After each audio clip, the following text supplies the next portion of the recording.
And back in September, Dr. McNeely asked me to give a talk, a Grand Rounds presentation on the topic of my choice. And initially, my thought for the last number of months had been to talk about chronic pelvic pain syndrome. But as the year has progressed, stuff happens, and so I became aware that a number of my colleagues have been quite critical of my management of medullary sponge kidney disease. And so some of the comments that have come back to me are that my practice pattern falls below the standard of care, that my indications for treating these patients are soft, and that what I'm doing is somehow even unethical in managing them. And so I thought that what I would do is use this opportunity to review how we manage these patients, what the literature says, and then have a frank discussion as to what people think is a reasonable way to manage medullary sponge kidney patients. And by way of I think the main things I want to get across here, my objectives are that the pain these patients can have differs from what you perceive as classic renal colic. These patients tend to have a chronic dull ache, and they get acute on chronic type of pain. The second key point I hope you come from this talk is that patients who form stones with medullary sponge kidney disease have metabolic abnormalities, and I perceive that this is an area of stone disease which is underappreciated. Not that metabolic abnormalities aren't treated in stone patients, but that in these patients, I think many urologists believe that this is strictly an anatomic abnormality which predisposes them to stones, and that's not true. That they have metabolic issues, and if you don't treat the metabolic issues, you're condemning them to form recurrent nephrocalcinosis and recurrent stone disease. And then lastly, that the pain control in these patients may sometimes require endourologic management, and I'll go through that data. So from a historical perspective, we have picked up medullary sponge kidney disease on the basis of this IVP finding, this blush of contrast in ectatic medullary tubules that was first described in 1939 by one of the Italian clinicians, Lenarducci, then another Italian paper by Cacci and Recci in the 40s. And the description of this occurred, as I say, in 1939. Now, why then? Because IV contrast was only first described in 1927. And so this became a complete sea change in the way urology patients were managed. Think about how our clinical management changed once CT scans became readily available in the 90s. All of a sudden, in the late 20s and 30s, any patient presenting to a clinician with a urinary complaint would present with anything at all. They would get an IVP. Suddenly, we could image the urinary tract. We could identify kidney function, kidney excretion, masses. The kidney and urinary tract were all of a sudden open for our visualization in a way that had never been before. As a result of that, this was like the PSA screening of that era. You now start to pick up things which really have no clinical significance, and many times you would pick up this ectatic tubules on an IVP without it having any relation to what the patient presentation was.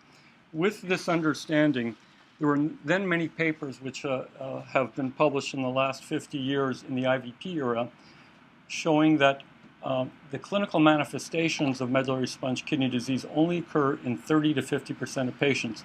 That is, the majority of patients actually don't have symptoms. Once we have sort of thrown IVP by the wayside and have adopted CT imaging, there's no longer any diagnostic criteria that's been established. What we do have is the ability to look at nephrocalcinosis in the medullary pyramids, and if you are lucky enough with IV contrast that you delay long enough to image a patient, and let me backtrack, with CT imaging, generally if you give IV contrast, you're whipping someone through the scanner about 3 minutes after you've given contrast. This is probably not long enough to image the medullary pyramids. But here's an image showing you puddling of contrast in the medulla. This would be a very suggestive of that medullary blush I showed you on the IVP. So there are plenty of papers which demonstrate that the incidence of MSK on imaging studies is somewhere in the range of 1 in 200 to 1 in 400 patients who go for an imaging study. The clinical incidence is somewhere around 1 in 2,000. But if you flip this around and ask a different question, over the last 50 years, every paper of recurrent stone formers, what percentage of patients have MSK? All of a sudden, you have 12 to 20% of patients who have recurrent stones who have predisposing factor on the basis of medullary sponge kidney disease. That is, they represent an outsized proportion of the recurrent stone population. The genetics of this have been described. I think the key thing is this one paper I found very interesting, where there's animal study which showed that if you knock out the glial cell-derived neurotrophic factor in the developing ureteric bud, you then, GCNF, the normal protein receptor of it is receptor tyrosine kinase on the metanephric blastema.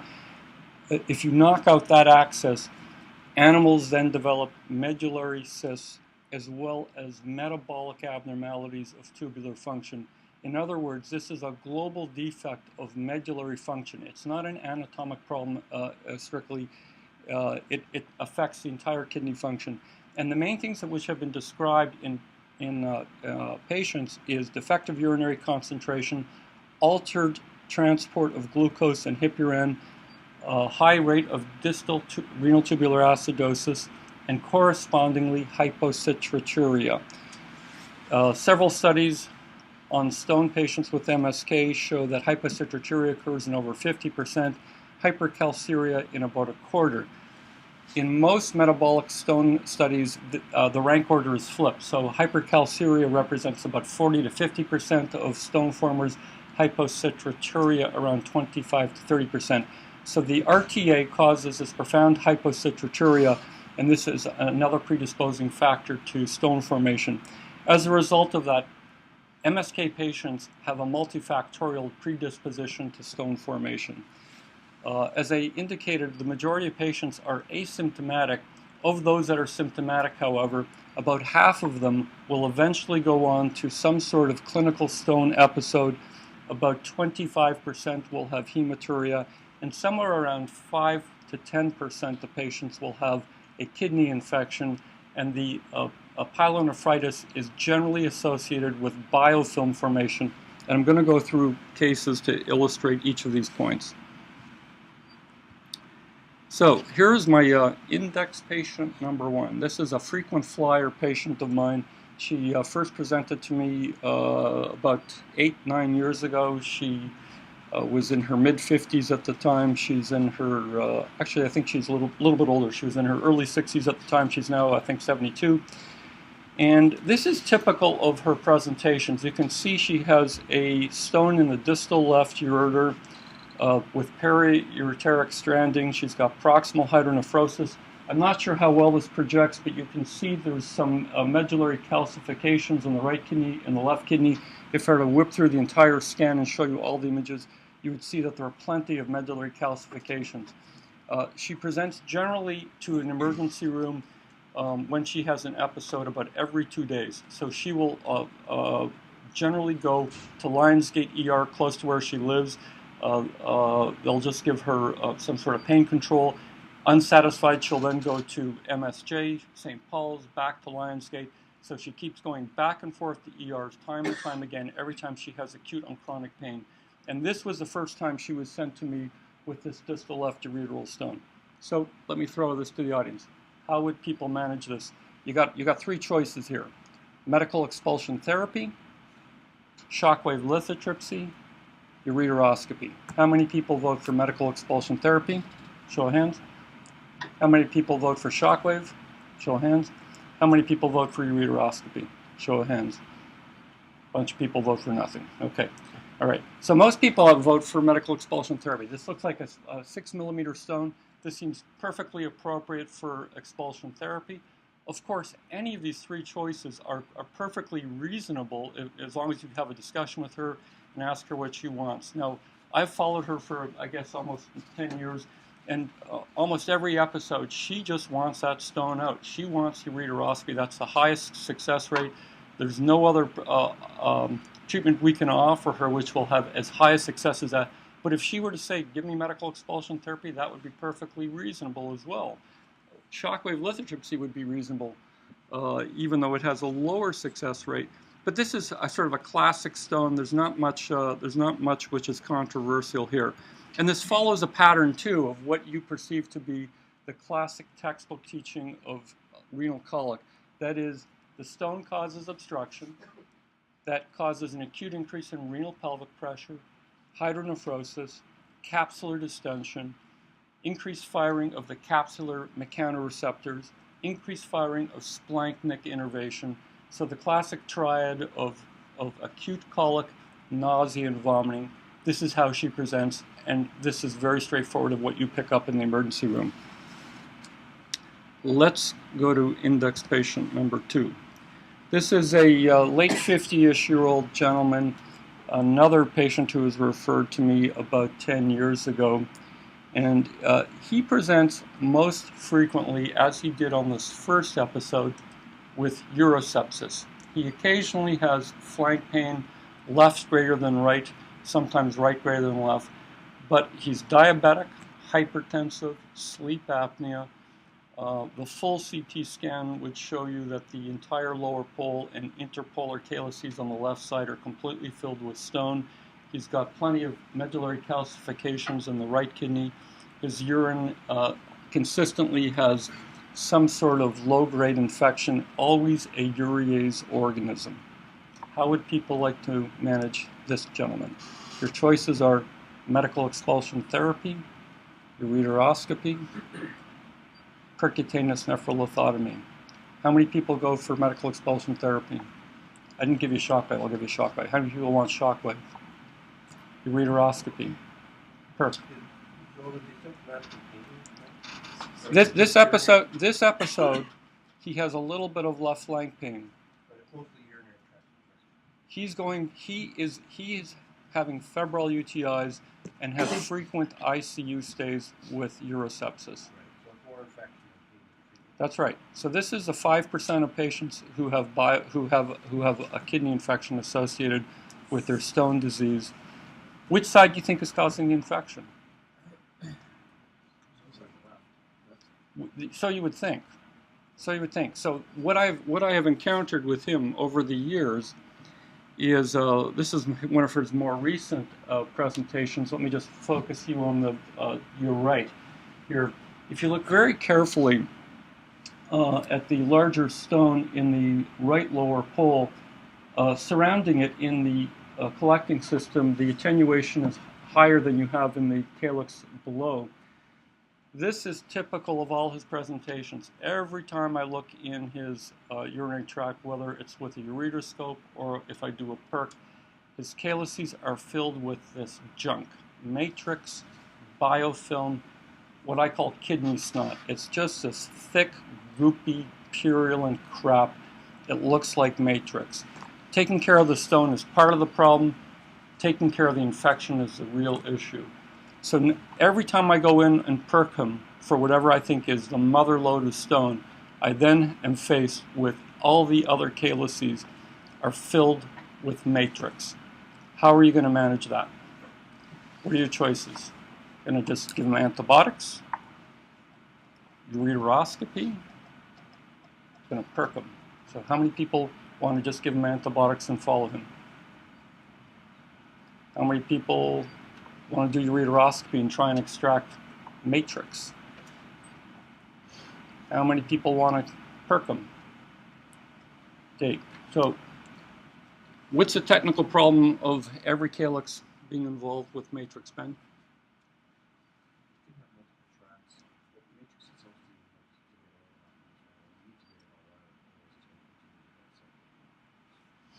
Right, so let me repeat that. So you've got to do multiple tracks. It's hard to get the stuff out. Really, the only option you have is to stick an ultrasonic suction probe up there and suck the stuff out. There is one paper from the Journal of Endourology where people have tried to use a holmium laser on retrograde ureteroscopy to remove matrix.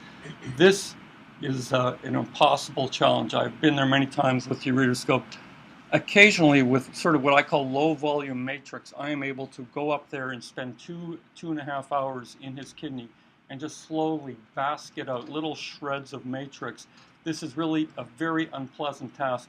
But the only realistic alternative for this guy is multiple percutaneous accesses in every single calyx, because I can't make the ultrasonic probe bend. Once I'm locked into a calyx in the lower pole, I might get to the upper pole. I can't get to the interpolar calyces.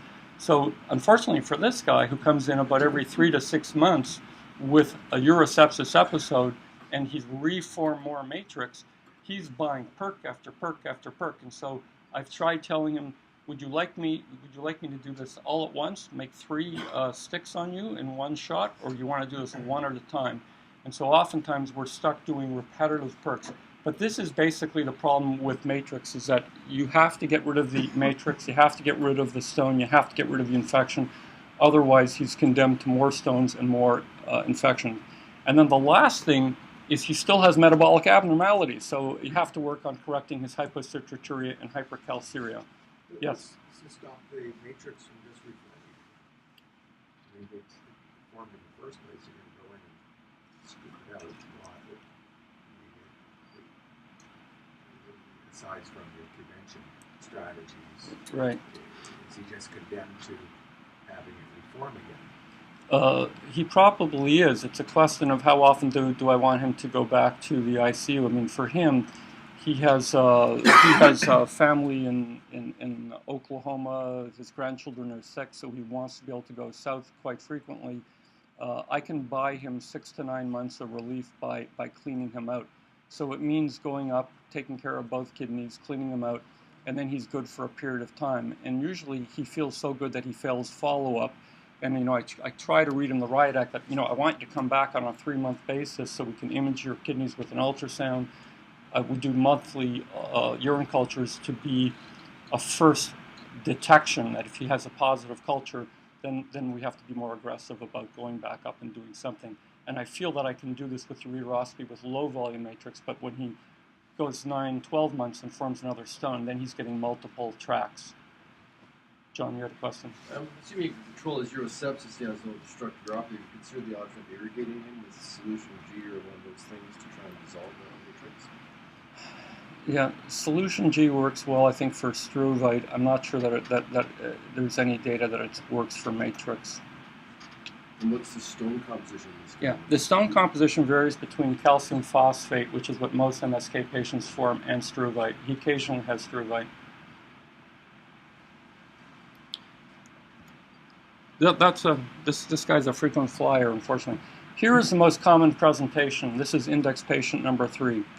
Someone with papillary calcifications, none are in the collecting system, there's no hydronephrosis. This is a typical patient in my practice who comes in and complains of pain. Pain that's outsized for what you're looking at. None of the stones are large. I think the largest calcification here is 3 millimeters. Most are 1 to 2 millimeters. If you look very carefully at the CT scans, they're clearly within the medullary pyramids. None are in the collecting system. So what are your choices? How many people want to observe? How many people want to do medical expulsion therapy? Shockwave lithotripsy? Ureteroscopy? Perk. Okay. So this is some interesting patient observations. This is a blog on medullary sponge kidney disease, and I've picked 2 of the more revealing comments patients have posted. Has it ever happened to you? Have you struggled to make your doctor understand? It isn't just you. It seems to be the endless plight of many symptomatic MSK patients. The doctor rolls his eyes and explains to the patient, MSK doesn't cause pain unless there's a stone on the move or a blockage. Here's another comment. I used to go to the ER nearly once a month. I was labeled a drug seeker. It didn't matter, my urine was red and my scans showed extensive nephrocalcinosis. The docs treated me like a junkie.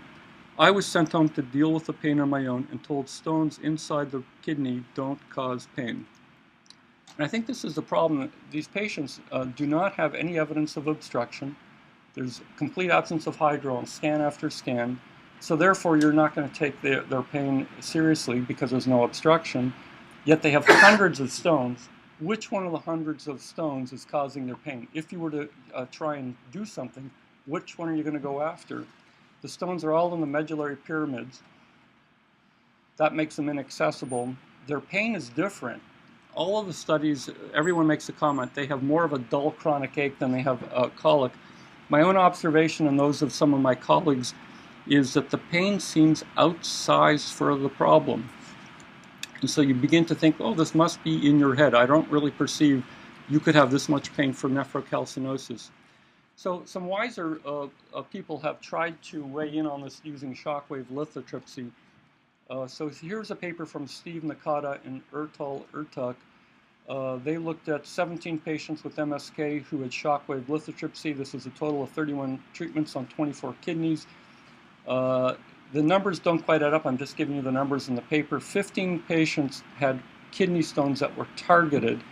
5 of these patients had diffuse nephrocalcinosis. My perception of what they were saying is if they had a true, what they call a true stone that was in the collecting system, they targeted that. 5 patients didn't have such a stone. They had the typical presentation I showed you of nephrocalcinosis. 5 patients had ureteral stones causing obstruction. Mean follow-up was over 2 years. Only 12% of patients were stone-free. Let me focus you on the nephrocalcinosis, so the diffuse renal stones. So of those 5 patients, 2 out of 5 had a post-op infection, 1 of whom had an ICU stay. Only 1 out of 5 was symptom-free. Of the whole group, 31% required retreatment within 6 months. 18% required rehospitalization. The only group that did really well were the classic ureteral stone. If you didn't have a ureteral stone to target, it wasn't as if you were going to get significant improvement. Here's another shockwave paper from a group in Italy. They looked retrospectively at over 4,600 patients over a 10-year period. 16 patients in the registry had MSK. The mean stone size was 18 millimeters. An 18-millimeter stone implies they're targeting the collecting system. These are not nephrocalcinosis. You don't have an 18-millimeter rock inside the renal pyramid. This is that you have now grown a true stone. They gave 2,000 shocks and 20 kV. For those of you that aren't familiar with the HM3, this is the best machine we've ever had. These are standard parameters. 8% of patients were stone-free. 12% were labeled a success. 82% were considered failures.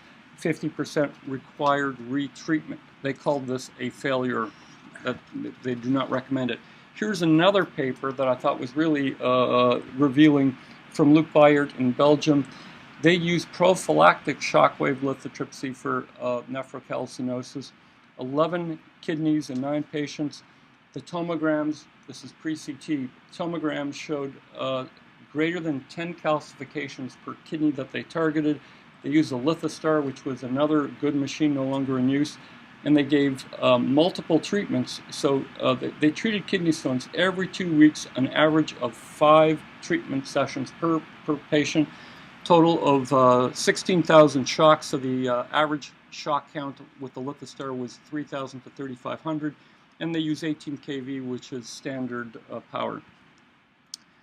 And their data, 0 out of 11 renal units showed significant fragmentation or evacuation.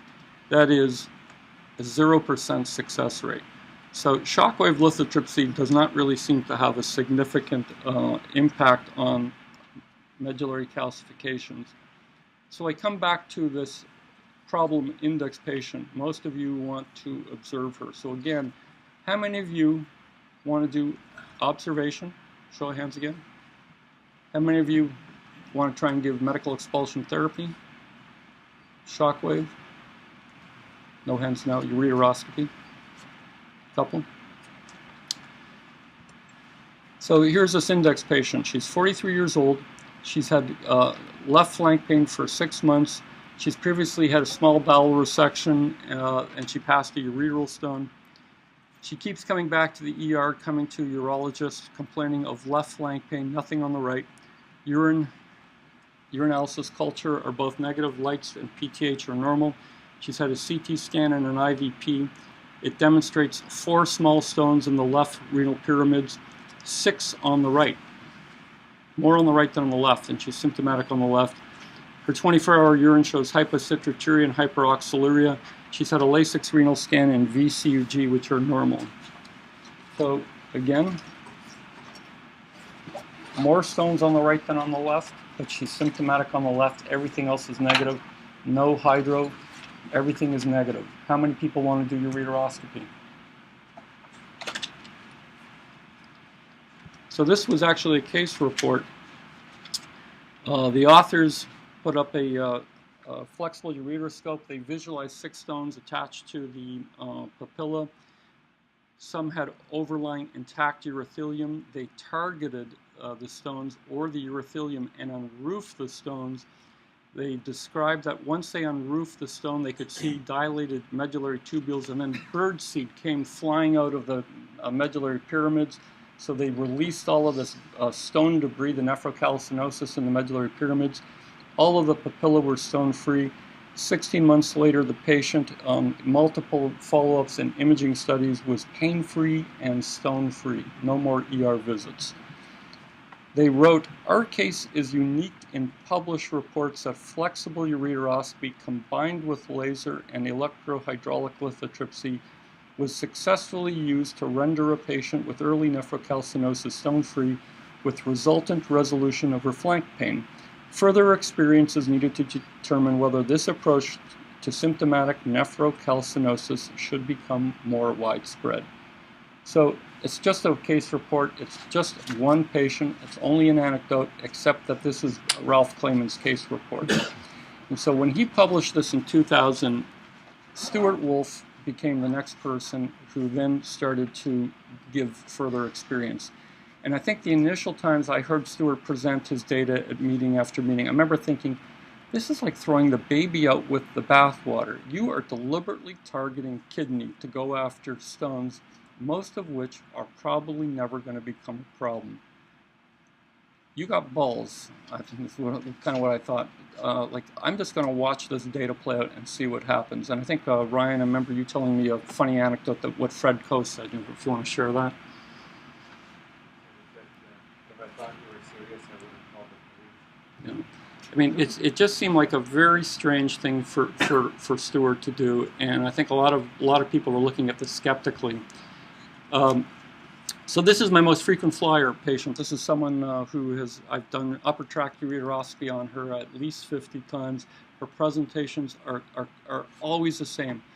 Left greater than right flank pain. She has tiny calcifications in her left kidney, never has hydronephrosis, no UTIs, no other things going on other than she's got symptomatic left flank pain and she's on narcotics.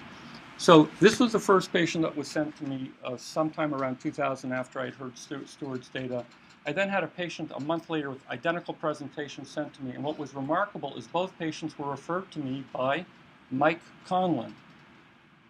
Patients from British Columbia had gone down to Oregon to see Mike because they knew he was doing this surgery, and Mike said, you know, you could have this done by Teichmann up in Vancouver. Go back to him. So I called Mike and I said, Mike, what's going on here? I've never had patients referred from Oregon. And Mike said, you know, I've been doing this crazy ureteroscopy procedure Stuart's been doing. I think you should look at Stuart's data. I myself have excellent results. This is really straightforward. You ought to offer it to your patients. So I actually emailed Mike a week ago in anticipation of this presentation, and he was kind enough to give me his slide set from a presentation he gave in Oregon at their grand rounds. This is his first 3 patients. He says he's up to 20 patients now. I'll just whip through his data here before I get to my own data. So here he's showing you 3 patients with flank pain. All patients have high pain scores. Post-op, they go from 7 to 9 on their pre-op pain to 0 on their post-op pain. All of them are narcotic dependent going into surgery. They're all off narcotics after surgery.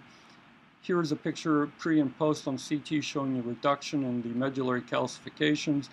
He did validated instrument to quality of life. All of their indices show every parameter is terrible pre-op. All of their parameters normalized post-op. Their patients are pain-free. Follow-up is not as long as I would like, but it is what it is. Patients are off narcotics, no complications. So at this point, I started to do this on my own patients, and I started to collect my data. And Stuart, Jim Lingeman, and myself, Amy Krambach as well, published a paper in the Journal of Urology a few years ago, looking retrospectively at patients who had MSK and papillary calcifications. It was a mixed bag. Again, CT imaging, we're not entirely positive who truly has MSK and who just has nephrocalcinosis. Total of 65 patients had 176 procedures. 39 patients had repeat procedures, mean follow-up of over 3 years, mean age of 42 years. This is what it looks like when you go in with retrograde ureteroscopy. You have extensive nephrocalcinosis. You can see overlying urothelium. You target the urothelium, you unroof the stone, and as I say, you get this birdseed that comes out. And this is what it looks like pre to post treatment. You ablate some stone as well as calyx. You can see this kind of fluffy white stuff that you're left with. And here are our results. Significantly less pain in 83% of patients, minimum 3 months duration. Mean response of pain relief over 2 years per treatment. 60% of patients have greater than 1 year pain relief. 0 out of 65 patients report increased pain post-op other than for those that had a stent. There was no difference in the outcomes of those that had MSK versus those we thought had non-MSK papillary calcifications. Rehospitalization rate in 8%, mostly for stent-related discomfort. Overall mean GFR decreased 2.2 cc's per minute at 3 years follow-up. This is consistent with MSK and is no different than what we would expect. 11% of patients had hypertension at initial presentation. Only 6% had new onset hypertension at 3 years follow-up. If you look at the MSK literature, that number would be around 10% new onset hypertension at 3 to 5 years. Here's some perspectives. I know this isn't a great study, but it's the only data that we have, and so I've shown you what exists here. So here's, again, one of those blog comments. In March, I met my medullary sponge kidney savior in the form of Dr. Stuart Wolf. Here's Mike Conlin's comment from me this past week. I have treated 15 to 20 patients. I have been impressed with the dramatic relief of pain patients can have after unroofing these stones. These patients have a constant achy pain in the kidneys, not colicky. I think of it as prostatitis of the kidney. I think this comment is so insightful. I remember talking with Gary Farber, who is Stuart's partner in crime, and I asked him early on, I don't get it. Where does the pain come from? They don't have hydronephrosis. How could they have pain? And Gary's practice is similar to mine. He does a lot of IC, and he told me, I think they have IC of the kidney. They have neural upregulation for whatever reason as a result of the nephrocalcinosis, and once that sets in, every time they have further nephrocalcinosis, it sets off their pain. Here's Ralph Klayman's comment to me this past week. I think papillotomy makes a lot of sense. If I am not mistaken, this goes back even to Bill Boyce. I believe it's a reasonable option and have used it in MSK patients. So I'm going to just finish up here with a few other references.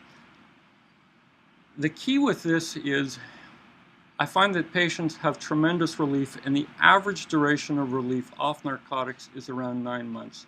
I have these patients call me and tell me I need another treatment somewhere around 9 to 12 months. Some people go 2 years. And I have one patient, the frequent flyer, who regrettably, she gets only 6 to 8 weeks of relief, but she gets consistent relief off narcotics every time I treat her. So I'm condemning a lot of patients to repeat ureteroscopy for a surgery which I know my colleagues don't think is an appropriate procedure. And it begs the question, what's the downside of doing repeat ureteroscopy? What's going to happen to them? Well, here's a couple of papers I just want to point out about repeat ureteroscopy. Here's a paper from Michigan, 600 patients who had upper tract endoscopy. It was in an earlier era with larger scopes, up to 10 and 11 French. No sheaths were used. Stent was placed for 7 days. They had imaging studies at around 6 to 12 weeks afterward. 94% were stone-free in one sitting. That's not the main point. I want to just go to the complications. They had, out of their 600 patients, 6 ureteral strictures, all of which related to patients who had long-standing stone impaction, 2 months or longer. 1 with ureteral stricture who had no impaction, but they had a perforation of the ureter that they recognized intraoperatively. This dovetails with all other data on ureteral strictures after ureteroscopy. That is, stone impaction is the biggest cause of subsequent ureteral stricture. In the current era of small caliber ureteroscopes, the stricture rate is usually less than 0.5%. The chance of surgical misadventure should be low using a flexible ureteroscope. The risk of ureteral stricture in cases going into the kidney for a kidney stone are almost unheard of, almost. That the biggest risk is long-standing impacted stones. Here's an abstract that Dinesh presented on my data at the AUA 5 years ago. I asked him to look at patients who had repeat ureteroscopy and what their outcomes were. So to get into this data set, you needed to have multiple ureteroscopies. So I didn't look at those that only had 1 ureteroscopy and then follow up. So just by way of comparison, I think I had done about 1,400 ureteroscopies in the time frame that we were able to cull 55 patients who had multiple scopes. You can see an average of 4 scopes per patient. Of 83 who had ureteral stones versus 127 with a kidney stone, 8 out of those 83 had a stricture versus 1 out of 127 who had a kidney stone. Again, ureteral stones causing impaction are the main cause of stricture formation. 6 out of the 8 of the ureteral stones who had stricture had an impacted stone. 2 out of 8 had perforation. The 1 patient who we called a stricture from the kidney stone had a predisposing UPJ obstruction at the outset, had multiple procedures when she was sent to me for when he was sent to me for retrograde ureteroscopy. I perforated at the UPJ trying to get access, and the UPJ remained a UPJ obstruction afterward. No access sheath was associated with stricture, so I think this is one of the issues that still is a controversy. Do access sheaths cause or not cause stricture? Again, I point out that we can do multiple flexible ureteroscopies into the kidney with a very low rate of complication. I generally don't use an access sheath going into the kidney because these are such small stones. I generally don't need to stent. Most people tolerate this just fine. And I'm also impressed in the recovery room. My patients who have terrible pain pre-op, I speak to them in the recovery room and I say, did your pain go away? And they say, it's gone. It's remarkable how much pain relief they get. Again, I have no idea why they get pain relief other than this is dramatic. Mike Conlon makes the same comment. This is Ben's paper, again showing a very low rate of stricture disease. I'll just point out, perhaps there's a higher rate of stricture in this data set in the obese population. I suspect that if people have predisposing metabolic syndrome, that they may be predisposed to ischemia, and using an access sheath might cause them stricture formation. It still is a very acceptable rate compared to historical concerns that we have a 5 to 10% stricture rate. So I've tried to give you a quick summary of what I perceive to be the current state of affairs with MSK. And I wanted to leave you with the main issue is that the pain is real, but it's a different type of pain. And if you're looking for the typical renal colic, it's not often present. Also want to remind you to look at their metabolic issues and try and address that to reduce their future stone formation. And I offer laser papillotomy as a reasonable alternative, given that despite the criticisms, which I know some of you have of me doing this, I'm taking the same approach that Jim Lingemann, Amy Krambach, Stuart Wolf, Mike Conlon, and Ralph Klayman are employing in their own patients. And so I'm happy to stand in this group and do the same procedure. So I think if any of you have continued issues with this, I would propose that we do a randomized trial. If you think this is it's an ineffective treatment and you're so sure that this is dangerous, let's put it to the test. We can prove that this is worthwhile, or you can prove me wrong. So I welcome any comments at this point.